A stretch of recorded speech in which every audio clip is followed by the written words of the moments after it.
Hello hey guys, मेरा पास Nokia 6.1 plus mobile हमारा पास है।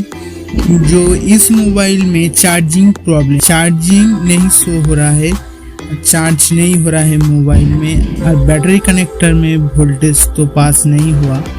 बट अब के वीडियो फास्ट एंड लास्ट देखते रहिए। मेरा चैनल को सब्सक्राइब कीजिए, बगल में बेल आइकन है जरूर प्रेस कीजिए। वीडियो अपलोड के साथ तुम्हारा पास नोटिफिकेशन जरूर मिल जाएगा। इस मोबाइल को मैंने ओपन करके रखा था, जो टाइम नहीं ज़्यादा लॉस होगा।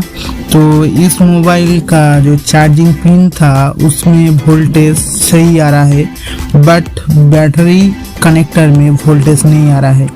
बट आपको वीडियो फर्स्ट एंड लास्ट देखते रहिए, समझ आ जाएगा। अब मेरा चैनल को बिल्कुल सब्सक्राइब कीजिए।